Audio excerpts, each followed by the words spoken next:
Bismillahirrahmanirrahim. Assalamualaikum warahmatullahi wabarakatuh.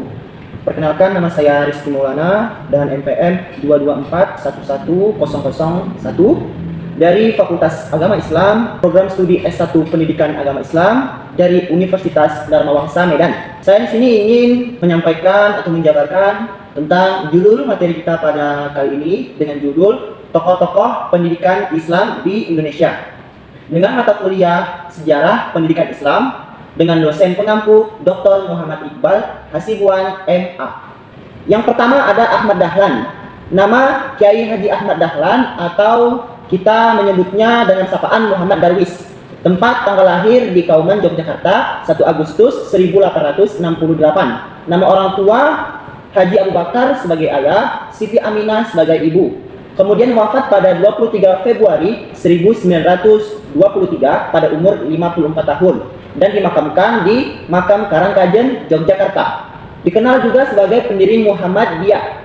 Kiai Haji Ahmad Dahlan adalah seorang ulama besar bergelar pahlawan nasional Indonesia yang merupakan pendiri Muhammadiyah. Beliau adalah putra keempat dari 7 bersaudara dari keluarga Kiai Haji Abu Bakar. Pendidikan dan karir.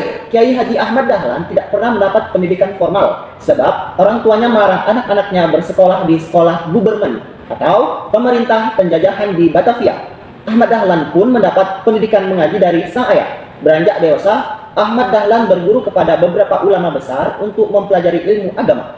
Di antaranya Kiai Haji Muhammad Saleh, Kiai Haji Muhsin, Kiai Haji R. Dahlan, Kiai Haji Mahfud, dan Syekh Khayat Satoh, serta masih banyak lainnya. Saat menginjak umur 15 tahun pada 1883, ia berangkat ke Mekah untuk mendalami ilmu agama sekaligus menunaikan ibadah haji atas persetujuan Kiai Khotib Amin. Pada saat yang sama, ia mulai mendalami pemikiran pembaruan Islam dari Muhammad Abduh, Al-Afghani, Rashid Ridha, dan Ibnu Taimiyah. Sekembalinya ke tanah air, Ahmad Dahlan mendirikan pondok yang menyediakan kelas belajar ilmu falak, ilmu tauhid, ilmu tafsir. Ia aktif dalam organisasi Pergerakan Budi Utomo dan Jamiat Khair. Merasa ilmunya masih kurang, Ahmad Dahlan kembali lagi ke Mekah pada 1903 dan menetap selama 2 tahun. Ia bertemu dan muzakarah berdiskusi tentang ajaran Islam dengan sejumlah ulama seperti Syekh Muhammad Khatib Al-Minangkabawi, Kiai Nawawi Al-Bantani, Kiai Mas Abdullah, dan Kiai Fakih Kembang. Kiai Haji Ahmad Dahlan tidak menghasilkan karya tulis berbeda dengan tokoh-tokoh sezamannya. Namun ada beberapa buku yang pernah dibaca oleh Kiai Haji Ahmad Dahlan, diantaranya yaitu Tafsir Juz Amma, Tafsir Ammar, Al-Islam wa Al-Nash'aniyah, Risalat Al-Tauhid, pendiri Muhammadiyah. Pada tahun 1903, beliau bertolak ke Mekah dan menetap selama 2 tahun. Pada masa ini, dia sempat berguru kepada Syekh Ahmad Khatib yang juga guru dari pendiri Nahdlatul Ulama, Kiai Haji Hashim Asy'ari, dan pendiri Perti Syekh Sulaiman Ar-Rasuli. Pada tahun 1912, ia mendirikan Muhammadiyah di Kampung Kauman, Yogyakarta. Muhammadiyah didirikan untuk mencapai cita-cita pembaharuan Islam di bumi Nusantara. Ahmad Dahlan ingin mengadakan suatu pembaharuan dalam cara berpikir dan beramal menurut tuntunan agama Islam. Dia ingin mengajak umat Islam Indonesia untuk kembali hidup menuntut Al-Quran dan hadis. Perkumpulan ini berdiri bertepatan pada tanggal 18 November 1912 dan sejak awal Dahlan telah menetapkan bahwa Muhammadiyah bukan organisasi politik melainkan bersifat sosial dan bergerak di bidang pendidikan.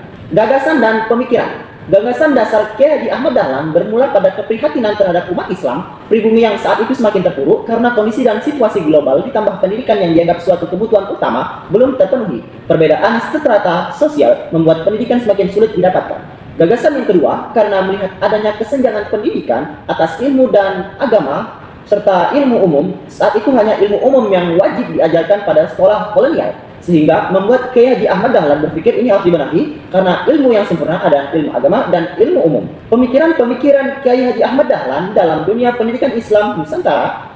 Yang pertama adalah mendirikan sekolah. Tujuan pendidikan menurut Kiai Haji Ahmad Dahlan yaitu membentuk manusia yang alim dalam ilmu agama, berpandangan luas dengan memiliki pengetahuan umum, siap berjuang mengabdi untuk Muhammadiyah dalam menyantuni nilai-nilai keagamaan pada masyarakat. Yang kedua, melahirkan ulama intelek atau intelek ulama. Cita-cita pendidikan yang digagasnya adalah lahir manusia-manusia baru yang mampu tampil sebagai ulama intelek atau intelek ulama, yaitu seorang muslim yang memiliki keteguhan iman dan ilmu yang luas. kuat jasmani dan rohani. Ide Kiai Haji Ahmad Dahlan tentang model pendidikan integralistik yang mampu melahirkan muslim ulama intelek masih terus dalam proses pencarian. Dalam rangka menjamin kelangsungan sekolah yang ia dirikan, maka atas saran murid-muridnya, ia akhirnya mendirikan Persyarikatan Muhammadiyah tahun 1912. Yang ketiga, kerjasama dengan pemerintah Belanda. Kiai Haji Ahmad Dahlan menerapkan sistem kooperatif dalam bidang pendidikan dengan pemerintah Belanda. Keduanya sama-sama memperoleh keuntungan. Pertama, yaitu dari sikap non-oposisional. Kedua, mendukung program pembaharuan keagamaan termasuk di dalam bidang pendidikan. Kemudian, tokoh pendidikan Islam di Indonesia yang selanjutnya yaitu Mahmud Yunus. Nama, Profesor Dr. Haji Mahmud Yunus. Tempat tanggal lahir 10 Februari 1899 di Desa Sungayang, Batu Sangkar, Kabupaten Tanah Datar, Sumatera Barat. Nama orang tua Yunus sebagai ayah, Habsyah sebagai ibu. Wafat pada tanggal 16 Januari 1982 di Jakarta, Indonesia. Dikenal sebagai tokoh pendidikan Islam, ahli tafsir Al-Quran. Mahmud Yunus adalah anak sulung dari 7 bersaudara keluarga petani, yaitu Yunus dan Habsyah. Ia lahir pada 10 Februari 1899 bertepatan dengan kalender Hijriah pada 30 Ramadan 1316 di Nagari Sungayang, berjarak 7 km dari Batu Sangkar, Kabupaten Tanah Datar sekarang. Pendidikan. Ketika usia beliau beranjak 7 tahun, Mahmud Yunus memulai pendidikan agamanya dengan belajar mengaji di surau. Dari satu surau ke surau lainnya, Mahmud Yunus belajar mengaji dan ilmu dasar keislaman lainnya pada petang dan malam harinya.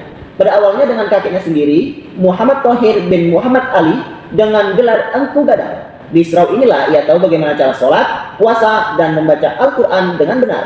Berkat ketekunannya dalam waktu kurang dari 1 tahun, ia pun dapat menamatkan Al-Quran pada tahun 1909 Masehi. Warga Nagari Sungayang membuka sekolah desa yang bertempat di surau masjid di bawah Balai Senayan. Mahmud Yunus pun tertarik untuk memasuki sekolah ini. Dengan demikian, mulailah Mahmud Yunus bersekolah di surau masjid itu. Beliau pun mengikuti pelajaran di sekolah desa pada tengah hari tanpa meninggalkan tugas di surau kakeknya untuk mengajar Al-Quran pada malam harinya. Bertepatan pula pada masa yang bersamaan, Syekh Haji Muhammad Taib Umar sebagai tokoh mujaddi dari Minangkabau dan beliau termasuk sebagai kaum muda reformis membuka madaras sekolah atau sekolah surau di Surau Tanjung Pau, Sungayang. Pada bulan Mei tahun 1911 Masehi, bersamaan bulan Jumadil Awal 1329 Hijriah, mempelajari ilmu-ilmu agama dan bahasa Arab secara lebih mendalam dengan Syekh Haji Muhammad Taib Umar, terutamanya ilmu fikih di Surau Tanjung Pau tersebut. Pada tahun 1924 Masehi, Mahmud Yunus mendaftar sebagai salah seorang pelajar Indonesia yang belajar di Universitas Al-Azhar, Mesir. Beliau kemudian memasuki Darul Ulum Ulia di Mesir. Pada tahun 1925, ia berhasil memasuki lembaga pendidikan yang merupakan madrasah kuliah atau setingkat perguruan tinggi agama yang juga mempelajari pengetahuan umum. Ia memilih jurusan tadris atau keguruan. Perkuliahan di Darul Ulum Ulia mulai dari tingkat 1 sampai dengan tingkat 4 dan semua tingkat itu dilaluinya dengan baik. Bahkan pada tingkat terakhir, dia memperoleh nilai tertinggi pada mata kuliah insya atau mengarang. Setelah menjalani masa pendidikan dan menimba berbagai pengalaman di Mesir, ia pun kembali ke tanah air pada tahun 1931. Karir pendidikan. Yang pertama, Mahmud Yunus pernah memimpin Al-Jami'ah Al-Islamiyah di Sungayang, kemudian memimpin Sekolah Islam Tinggi atau SIT di Padang, memimpin IAIN Imam Bonjol di Padang, memimpin Normal Islam di Padang, mendirikan dan memimpin Sekolah Menengah Islam di Bukit Tinggi. Karya-karya Mahmud Yunus adalah penulis yang cukup produktif. Banyak bukunya telah diterbitkan dan tersebar di tanah air. Buku-buku tersebut meliputi berbagai bidang ilmu, di antaranya bidang pendidikan, hukum Islam, tafsir, akhlak, ilmu jiwa, sejarah Islam, dan lain-lain. Ia juga dikenal sebagai pelopor pembaharuan dalam metode pengajaran dan pendidikan, serta berjasa memasukkan pelajaran agama di dalam kurikulum sekolah pemerintah. Karyanya diantara adalah, yang pertama adalah Tafsir Al-Quran Al-Karim, karya tafsir pertama yang ditulis oleh orang Indonesia. Kedua, Hukum Warisan dan Islam. 3, Kumpulan Doa. 4, Mabadi Al-Fiqh Al-Sanawi. Kelima, Manasik Haji untuk orang dewasa. Keenam, Marilah Sembahyang 1, 2, 3 sampai edisi keempat. 7, Mudzakarah Usul Al-Fiqh. 8, Pelajaran Sembahyang untuk orang dewasa. 9, Puasa dan Zakat. 10, Soal Jawab Hukum Islam. Gagasan dan pemikiran Muhammad Yunus yang pertama adalah tujuan pendidikan. Menurut Muhammad Yunus, tujuan pendidikan Islam adalah menyiapkan anak-anak agar mampu melakukan pekerjaan dunia dan amalan akhirat. Pendekatan pengajaran Muhammad Yunus menggunakan pendekatan rasional, emosional, dan praktis. Pendekatan rasional menekankan pada pendalaman materi, pendekatan emosional untuk menanamkan moral, dan pendekatan praktis untuk menekankan kecakapan murid mengaplikasikan ilmu. Kemudian metode pengajaran Muhammad Yunus menggunakan metode all-in-one system dan thariqah al-mubasyatarah dalam pengajaran bahasa Arab. Kurikulum. Muhammad Yunus menetapkan kurikulum terpadu yaitu antara pengetahuan agama dan pengetahuan umum.